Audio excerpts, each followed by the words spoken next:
Comentário sobre o 11º capítulo do Apocalipse. Em Apocalipse, capítulo 2, versículo 1, 2, está escrito: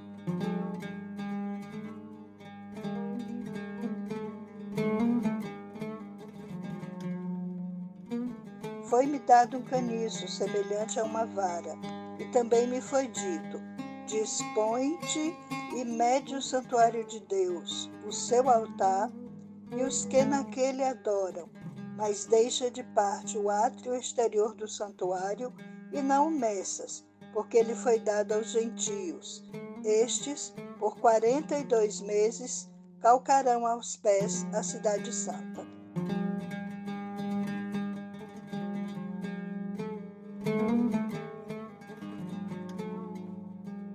Por este caniço se quer dizer o homem perfeito, e a razão pela qual ele foi comparado a um caniço é que, quando este tem seu interior livre e esvaziado, torna-se capaz de produzir melodias maravilhosas.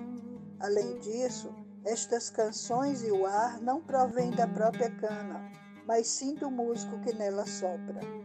Do mesmo modo, o santificado coração daquele ser abençoado é livre e esvaziado de tudo salvo Deus. É avesso a e isento do apego a toda inclinação egoísta e é intimamente familiarizado com o sopro do Espírito Divino. O que ele diz não procede dele próprio, mas do músico ideal e da revelação divina.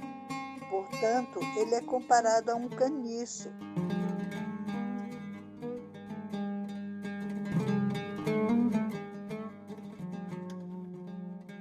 E este é como uma vara. Isto quer dizer, é o socorro do fraco e o sustentáculo de toda a alma mortal. É a vara do verdadeiro pastor, com a qual ele guarda seu rebanho e o conduz pelos pastos do reino.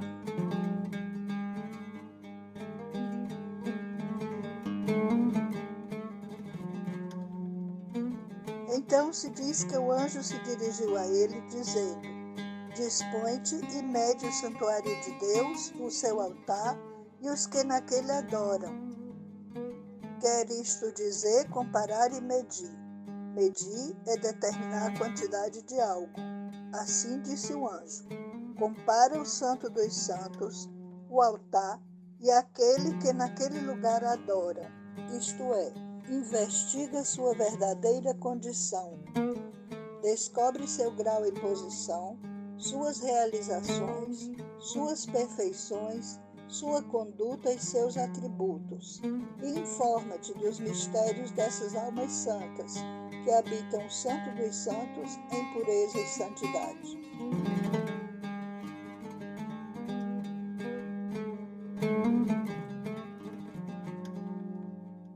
Mas deixa de parte o átrio exterior do santuário, e não o meças, porque ele foi dado aos gentios. No princípio do 7º século depois de Cristo, quando Jerusalém foi conquistada, o Santo dos Santos, isto é, o edifício que Salomão erigiu, foi preservado exteriormente, mas o átrio externo foi tomado e dado aos gentios.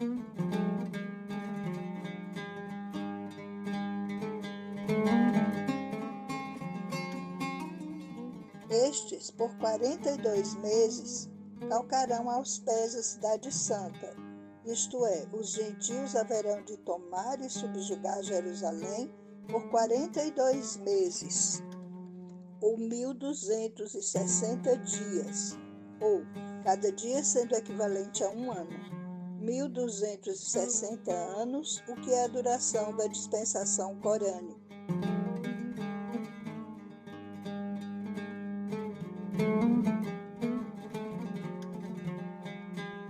Como o período de 1260 anos terminou, Jerusalém, a cidade santa, está começando agora a prosperar e florescer novamente. Qualquer pessoa que viu Jerusalém há 60 anos e a vê agora, reconhecerá quanto prosperou e floresceu e como recuperou sua honra. É este o significado exterior destes versículos do Apocalipse.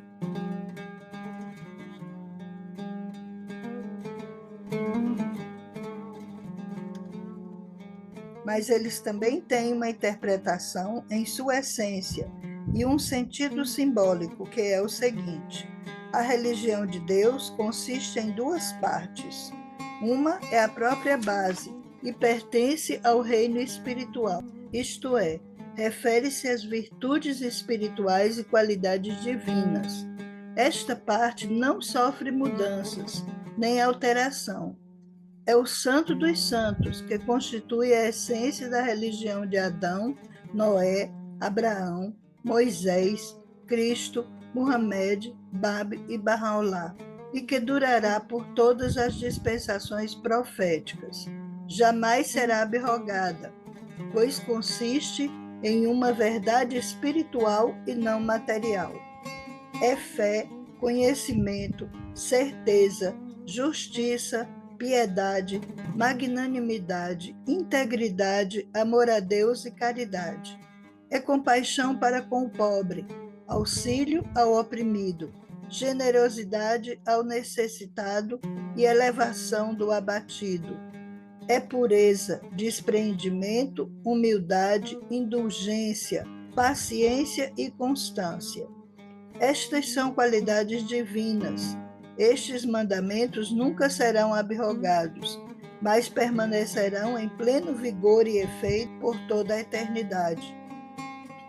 Estas virtudes humanas são renovadas em cada dispensação, pois no fim de cada dispensação, o espírito da lei de Deus, que consiste nas virtudes humanas, desaparece em substância, persistindo somente em forma. Assim, no fim da dispensação de Moisés, que coincidia com o advento de Cristo, a verdadeira religião de Deus desapareceu entre os judeus, restando apenas uma forma sem espírito. O Santo dos Santos nada mais era que o pátio externo do templo, que significa a forma exterior da religião, caindo em mãos dos gentios. Do mesmo modo, os princípios fundamentais da religião de Cristo, os quais são as maiores virtudes da humanidade, desapareceram, restando a forma exterior nas mãos dos padres e frades. Igualmente desapareceu a base da religião de Muhammad, mas sua forma exterior permaneceu na mão dos clérigos muçulmanos. No entanto, aqueles fundamentos da religião de Deus, que são espirituais e consistem nas virtudes humanas, nunca podem ser abrogados. São perpétuos e eternos e se renovam em cada dispensação profética.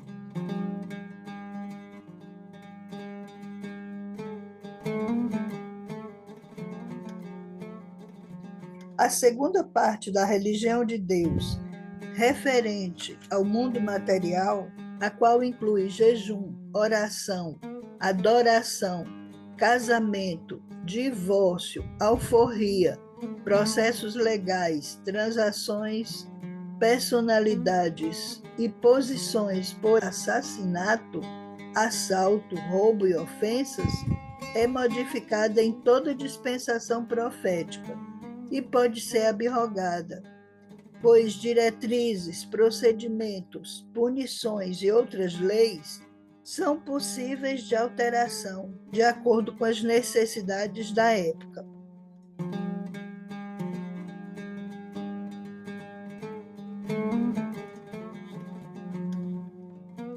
Em resumo, o que se quer dizer com o termo Santo dos Santos é aquela lei espiritual que nunca pode ser alterada ou abrogada. O que se quer dizer com cidade santa é a lei material, que pode de fato ser abrogada. E esta lei material, a cidade santa, seria esmagada por 1260 anos.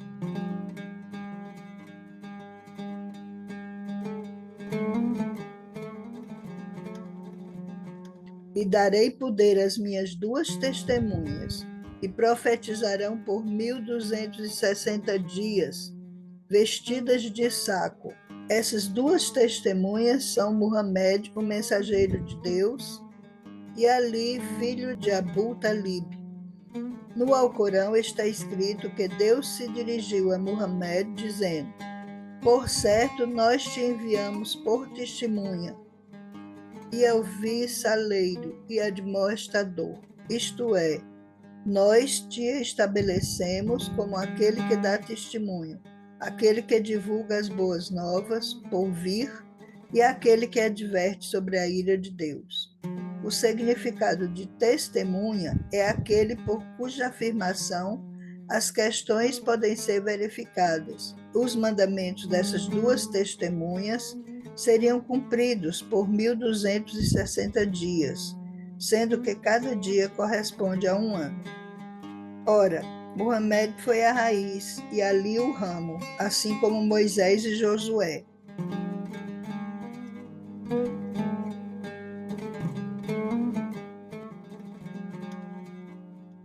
Está escrito que eles estavam cobertos de panos de sacos, significando que aparentemente estariam vestidos em roupas velhas e não novas.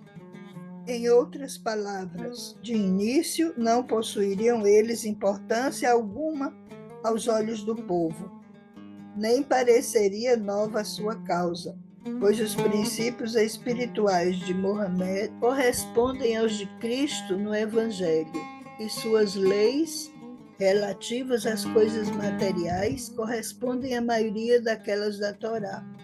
Eis o que significa a vestimenta velha.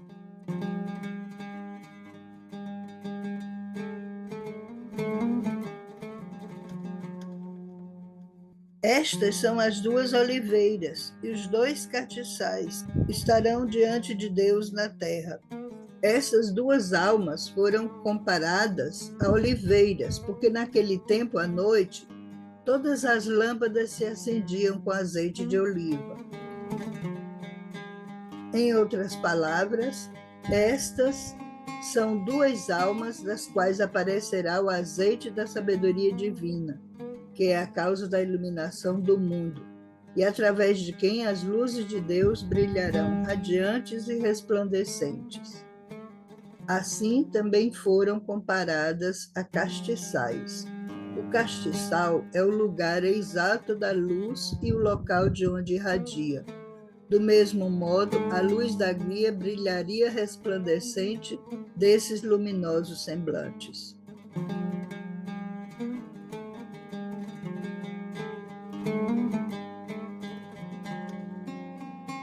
Eles estão diante do Deus, isto é, levantaram-se em seu serviço e estão educando suas criaturas. Por exemplo, eles assim educaram as bárbaras tribos nômades da Península Árabe, fazendo-as alcançar as mais elevadas alturas da civilização humana na época e a disseminar sua fama e renome por todo o mundo.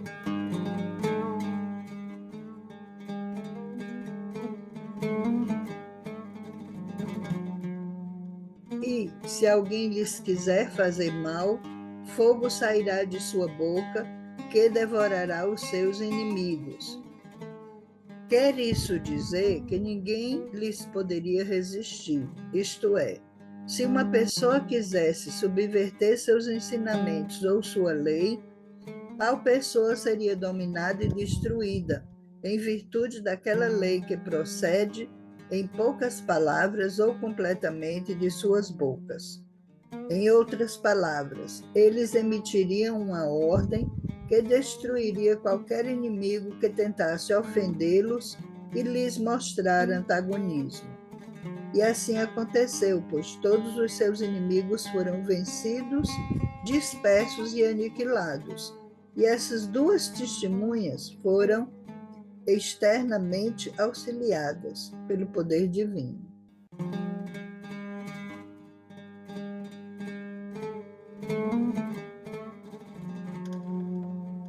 Estas têm poder para fechar o céu, para que não chova nos dias de sua profecia.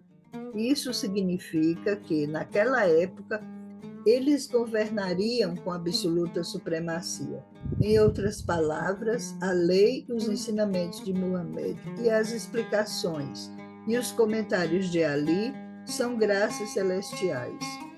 Quando eles desejam dispensá-las, têm o poder de assim fazer, e se desejarem de outra maneira, a chuva não cairá, sendo que a chuva simboliza aqui a efusão das graças.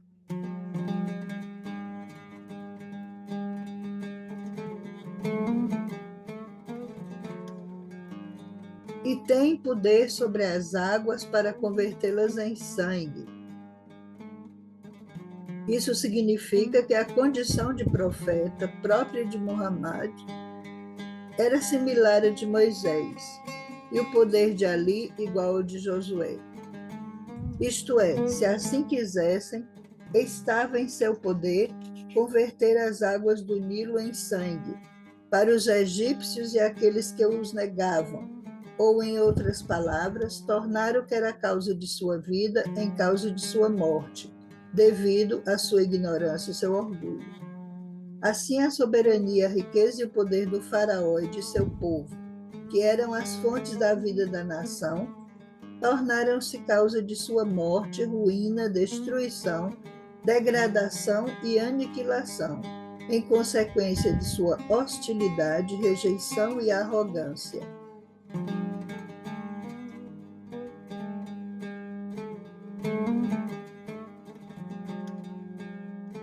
Essas duas testemunhas têm, pois, o poder de destruir nações.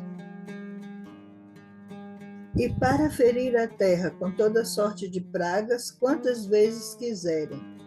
Isto significa que também seriam dotados do poder exterior e domínio, que eles poderiam educar os iníquos e as personificações da opressão e da tirania, pois a essas duas testemunhas Deus concedeu tanto o poder exterior como o interior, para que pudessem educar e corrigir os perversos, sanguinários, inquietos árabes do deserto, que eram semelhantes a lobos e bestas.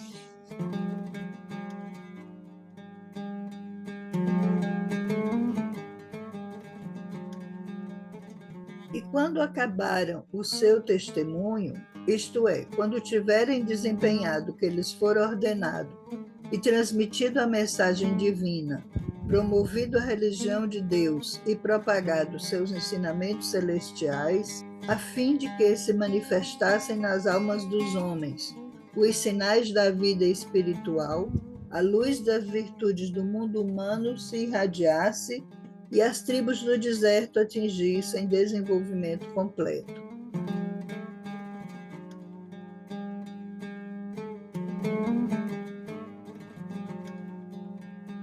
A besta que sobe do abismo lhes fará guerra, e as vencerá e as matará.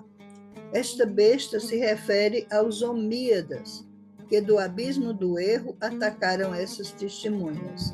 E de fato aconteceu que os Omíadas atacaram a religião de Mohamed e a verdade de Ali, que consiste no amor a Deus.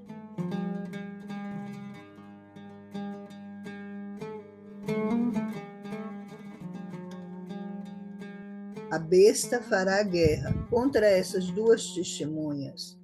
Com isso se quer dizer uma guerra espiritual, o que significa que a besta agiria em inteira oposição aos ensinamentos, conduta e caráter dessas duas testemunhas, a tal ponto que as virtudes e perfeições difundidas pelo poder dessas testemunhas entre os povos e nações se desvaneceriam completamente e a natureza animal e os desejos carnais predominariam.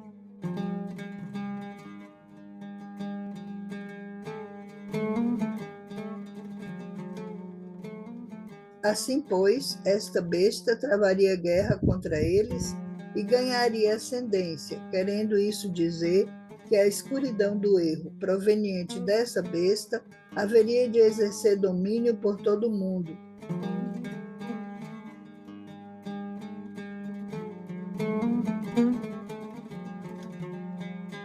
E assassinaria aquelas duas testemunhas, isto é, destruiria sua vida espiritual em meio ao povo, eliminaria totalmente as leis e ensinamentos divinos e pisotearia a religião de Deus.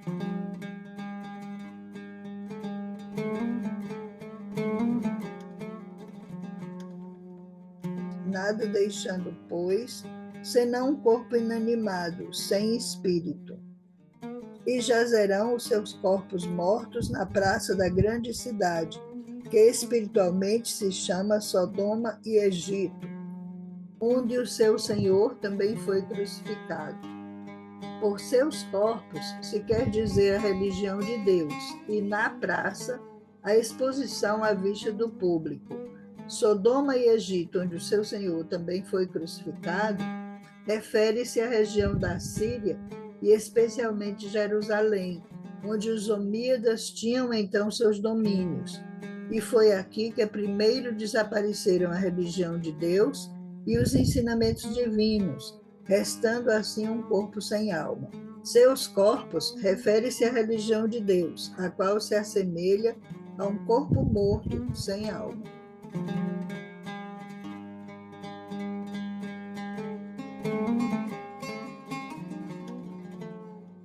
E os homens de vários povos, e tribos, e línguas, e nações, verão seus corpos mortos por 3 dias e meio, e não permitirão que os seus corpos mortos sejam postos em sepulcros. Como já se explicou na terminologia das Sagradas Escrituras, 3 dias e meio significam 3 anos e meio, os quais representam 42 meses, 1260 dias. Como, segundo o explícito texto da Bíblia, cada dia equivale a um ano, isto quer dizer que por 1260 anos, que é a duração da dispensação corânica, as nações, tribos e povos contemplariam seus corpos, isto é, manteriam a religião de Deus diante de seus olhos, mas não agiriam de acordo com ela.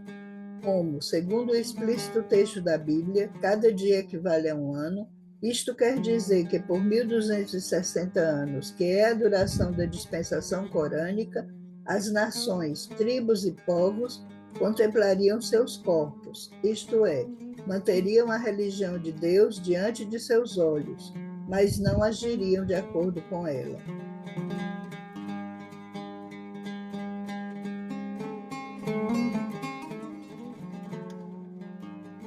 E ainda não permitiriam que estes corpos, a religião de Deus, fossem colocados no sepulcro.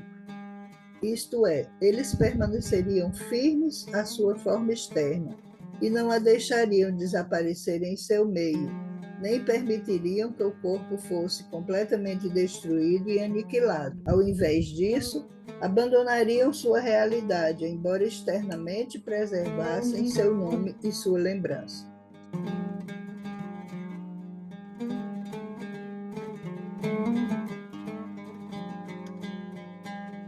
Essas raças, povos e nações significam aqueles que se reúnem à sombra do Alcorão. Estes são os que não permitiriam que a causa e a religião de Deus fossem também exteriormente destruídas e aniquiladas. Assim, alguma forma de oração e jejum era praticada entre eles, mas os princípios fundamentais da religião de Deus, que consistem em um caráter bondoso, uma conduta correta e o conhecimento dos mistérios divinos, haviam desaparecido. Extinguiu-se a luz das virtudes humanas, as quais emanam do amor e do conhecimento de Deus. As trevas da opressão e tirania, dos desejos carnais e paixões satânicas prevaleceram. E o corpo da religião de Deus, semelhante a um cadáver, foi exposto à vista do público. Por 1260 dias, cada dia representando um ano, isto é, durante a dispensação islâmica, tudo que estas duas pessoas haviam estabelecido como a base da religião de Deus fora perdido em virtude da negligência de seus seguidores. Os traços das virtudes humanas, que são os favores de Deus e que constituem o espírito dessa religião, foram a tal ponto extintos que a veracidade, a justiça, o amor, a concórdia, a pureza, a santidade, o despreendimento e todos os atributos celestiais desapareceram de seu meio, e o que restou da religião foi apenas oração e jejum. Esta condição durou por 1260 anos, que correspondem à dispensação do Alcorão. Foi como se essas duas pessoas tivessem morrido e seus corpos deixados sem alma.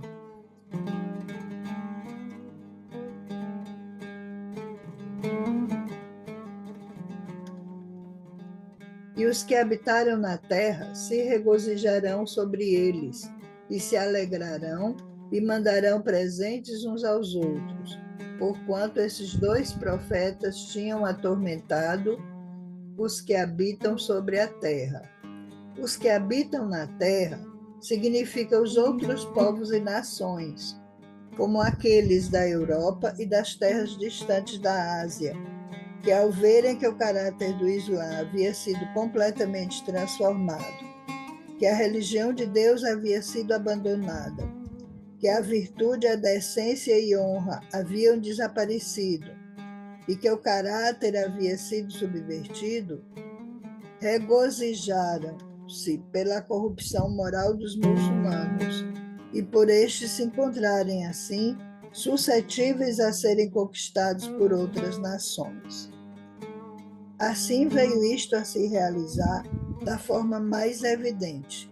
Testemunhai como este povo, que uma vez exerceram o poder supremo, foi espezinhado e subjugado.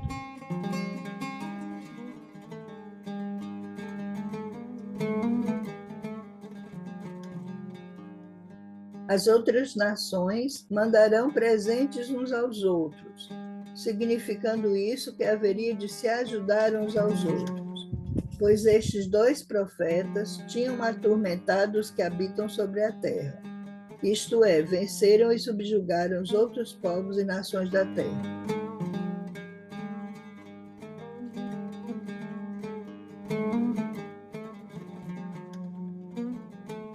E depois daqueles 3 dias e meio, o Espírito de vida vindo de Deus entrou neles, e puseram-se sobre os pés, e caiu grande temor sobre os que ouviram.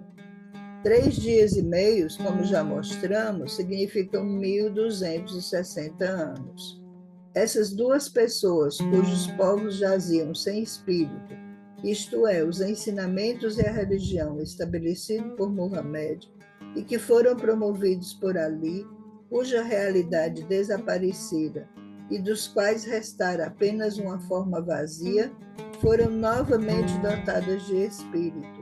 Em outras palavras, a espiritualidade da religião de Deus, que se transformara em materialidade, as virtudes em vícios, o amor de Deus em ódio, a luz que se tornara escuridão, as qualidades divinas, atributos satânicos, a justiça que se tornara tirania, a misericórdia, malícia, a sinceridade, hipocrisia, a guia que se tornara erro e a pureza, lascívia, todos esses ensinamentos divinos, virtudes e perfeições celestiais e dádivas espirituais, foram após 3 dias e meio, que pela terminologia das escrituras correspondem a 1260 anos, renovadas pelo advento do Bab e pela lealdade de Qudus. Assim as brisas da santidade sopraram, a luz da verdade resplandeceu, a primavera vivificante chegou e a manhã da guia alvoreceu. Esses dois corpos inanimados tornaram-se novamente vivos, e estes dois grandes personagens, um o fundador e outro o promotor, levantaram-se semelhantes a 2 castiçais, pois iluminaram o mundo todo com a luz da verdade.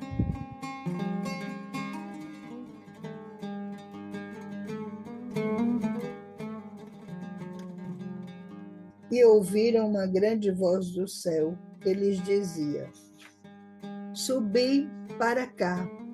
E subiram ao céu em uma nuvem, o que significa que ouviram do céu invisível a voz de Deus, dizendo: Já cumpriste plenamente com o vosso dever de educar o povo e transmitir as boas novas daquilo que está por vir. entregaste minha mensagem ao povo, levantaste o chamado da verdade e cumpriste toda a vossa obrigação. Agora, assim como Cristo, deveis sacrificar vossas vidas no caminho do bem-amado, e deveis sofrer o martírio. E assim aquele sol da realidade, aquela lua da guia, ambos se puseram no horizonte do sacrifício supremo, assim como fizera Cristo, e ascenderam ao reino do céu.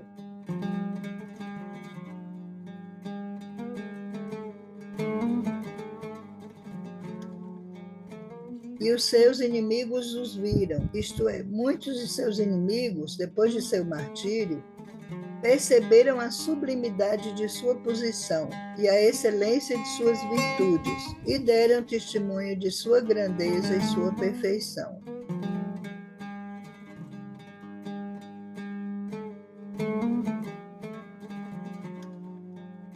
E naquela mesma hora houve um grande terremoto, e caiu a 10ª parte da cidade, e no terremoto foram mortos 7.000 homens.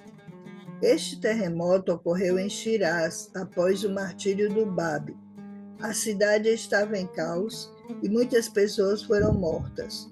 Houve grande agitação, também em consequência de doença, cólera, escassez, penúria, fome e outras aflições.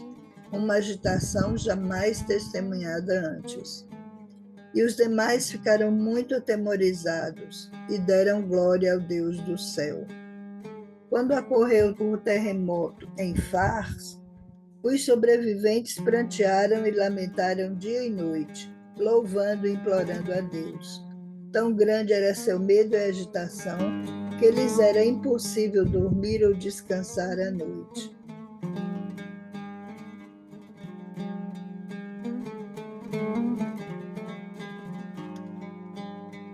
É passado o segundo ai, eis que um terceiro ai cedo virá.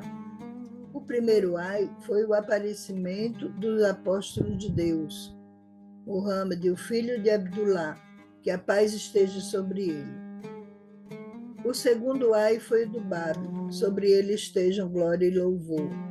O terceiro ai é o grande dia do advento do Senhor das hostes e da revelação da beleza prometida.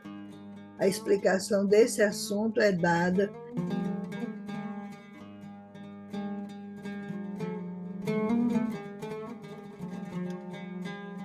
no 30º capítulo de Ezequiel, onde é dito: E veio a mim a palavra do Senhor, dizendo: Filho do homem, profetiza e dize: Assim diz o Senhor Jeová: Gemei, aquele dia, porque está perto o dia, sim, está perto o dia do Senhor. É certo, pois, que o dia do ai é o dia do Senhor, pois naquele dia o ai é para os desatentos, para os pecadores e para os ignorantes. Por isso se diz: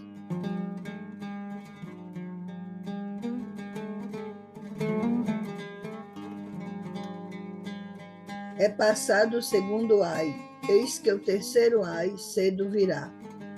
Este terceiro ai é o dia da manifestação de Bahá'u'lláh, o dia de Deus, que é próximo ao dia do aparecimento do Babe.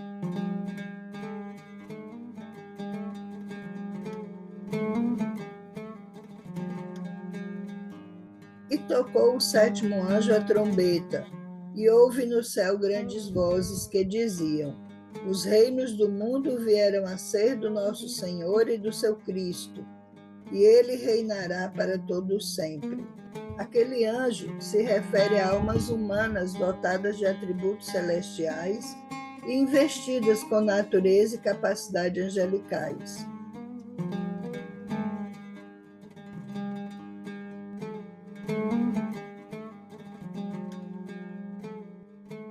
Vozes se farão ouvir e o aparecimento do manifestante divino será proclamado e difundido. Será anunciado que este é o dia do advento do Senhor das hostes, e esta dispensação, a misericordiosa dispensação da divina providência. Foi prometido e registrado em todos os livros e escrituras sagradas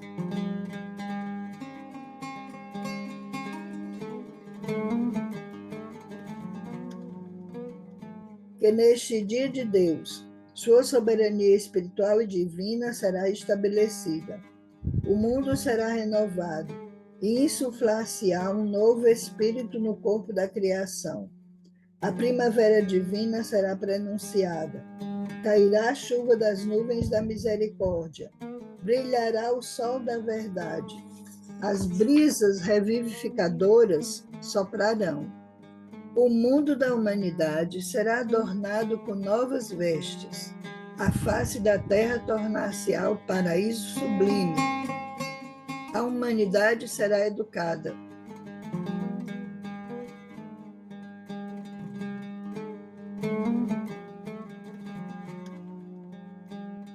Desaparecerão guerras, disputas, brigas e contenda. Prevalecerão veracidade, retidão, paz e santidade. Predominarão no mundo união, amor e concórdia.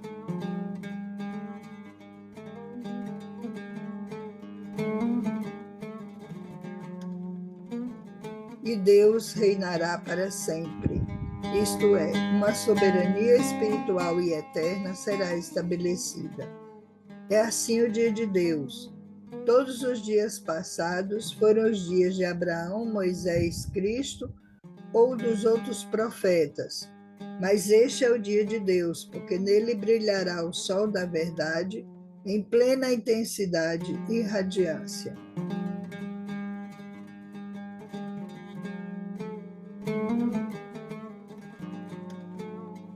E os 24 anciãos que estarão assentados em seu trono diante de Deus, prostraram-se sobre seus rostos e adoraram a Deus, dizendo: Graças te damos, Senhor Deus Todo-Poderoso, que és, que eras e que hás de vir, que tomaste o teu grande poder e reinaste. Em cada dispensação foram 12 os escolhidos. Na época de José havia 12 irmãos. No templo de Moisés havia 12 líderes ou chefes das tribos. E no tempo de Cristo, 12 apóstolos. E no tempo de Muhammad havia 12 imãs. Mas nesta gloriosa revelação há 24 destas almas, o dobro do número de todas as outras, pois a grandeza desta era assim o requer.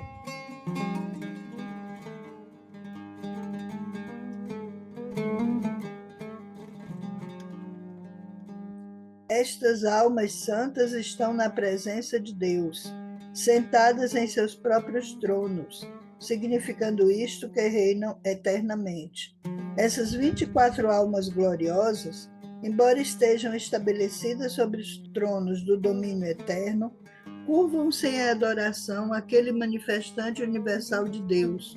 São humildes e submissos diante dele, dizendo: Graças te damos, Senhor Deus Todo-Poderoso, que és e que eras e que hás de vir, por haveres recebido o teu grande poder e estabelecido o teu reinado. Isto é, tu promulgarás todos os teus ensinamentos, reunirás todos os povos da terra à tua sombra, e abrigarás todos os homens sob um só tabernáculo. E embora a soberania tenha sempre pertencido a Deus, e ele sempre foi e para sempre continuará a ser o soberano supremo, a referência neste caso é feita à soberania do manifestante de seu próprio ser, quem promulgará aquelas leis e ensinamentos que são o próprio espírito do mundo e da humanidade, e a causa da vida eterna. Aquele manifestante universal irá subjugar o mundo com poder espiritual, não por meio de guerra e contenda. Ele adornará o mundo com paz e harmonia, não por espadas ou lanças. Estabelecerá essa soberania divina por meio do amor verdadeiro, não pelo poder militar. Com bondade e amizade promoverá esses ensinamentos divinos, não recorrendo à violência ou às armas. Embora essas nações e povos, em vistas da divergência de suas condições, da disparidade de seus costumes e seu caráter, e da diversidade de suas religiões e raças, sejam como o lobo e o cordeiro, o leopardo e o cabrito, a criança de peito e a víbora, a tal ponto ele os educará que eles se abraçarão, associar-se-ão e confiarão uns nos outros. Serão inteiramente eliminadas a antipatia racial, a animosidade religiosa e as disputas nacionais, e todos atingirão perfeito companheirismo e a completa harmonia à sombra da árvore abençoada.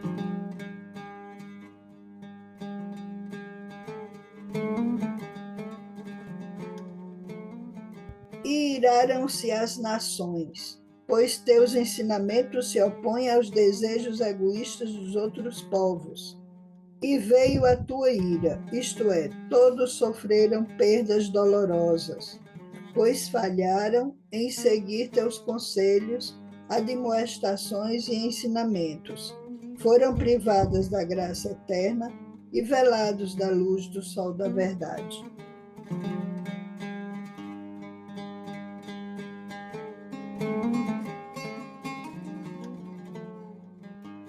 E o tempo dos mortos para serem julgados. Significa ter chegado o tempo em que os mortos, ou seja, os privados do espírito do amor de Deus e daquela vida santa e eterna, devem ser julgados com justiça, isto é, cada um deve ser elevado de acordo com seu mérito e capacidade, e que a verdade das profundezas de degradação que eles ocupam nesse mundo da existência deve ser plenamente divulgada, e como eles devem, na realidade, ser contados entre os mortos.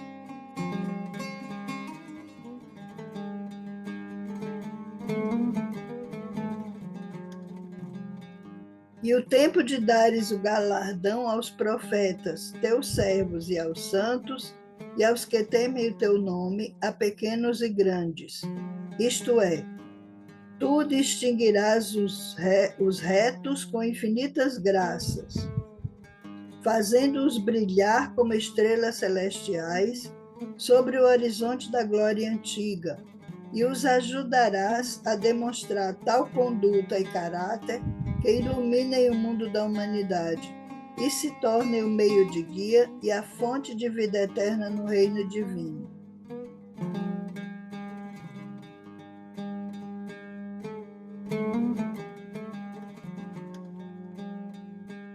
E o tempo de destruírem os que destroem a terra, isto é, tu privarás totalmente os desatentos, pois estará manifesta a cegueira dos cegos, como também a visão dos que veem. A ignorância e a insensatez dos expoentes serão reconhecidas, enquanto se tornarão evidentes o conhecimento e a sabedoria dos verdadeiramente guiados, e assim serão destruídos os destruidores.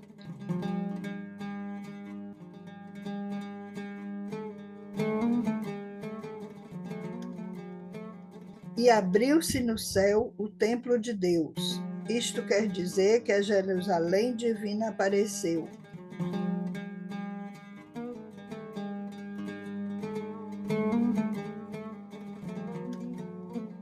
E o Santo dos Santos se tornou manifesto.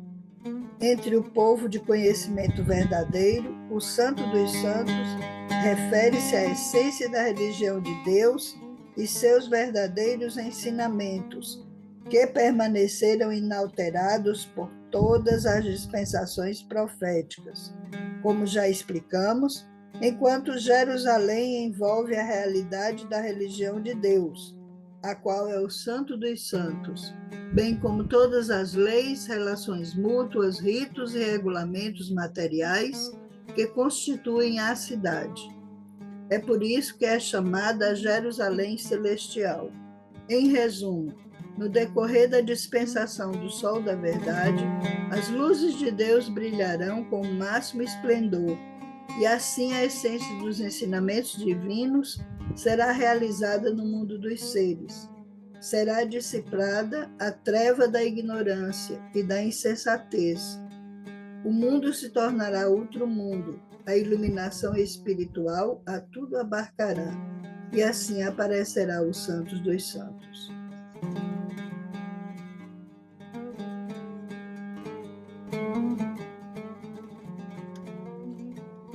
E abriu-se no céu o templo de Deus. Isto também significa que, pela difusão destes ensinamentos divinos, a revelação desses mistérios celestiais e o nascer do sol da verdade, os portais do progresso e do desenvolvimento, abrir-se-ão por todos os lados, e os sinais do favor e das bênçãos celestiais tornar-se-ão manifestos.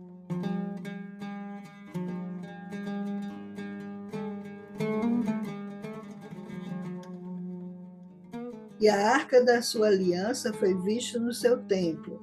Quer isso dizer que o livro do seu convênio aparecerá em sua Jerusalém.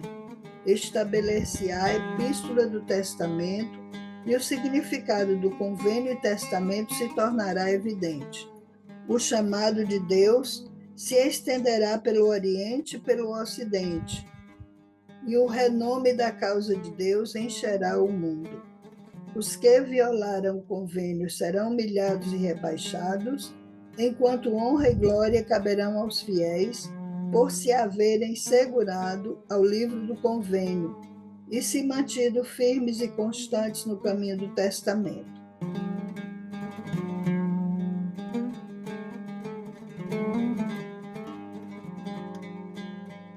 E houve relâmpagos e vozes, e trovões e terremotos, e a grande saraiva. O que significa que depois de aparecer o livro do convênio, haverá uma grande tempestade. Os relâmpagos da ira e da fúria divina figurarão. Ressoará o trovão do rompimento do convênio. O tremor da dúvida abalará a terra. O granizo dos tormentos cairá sobre os violadores do convênio, e aqueles que dizem crer serão submetidos a dificuldades e provações.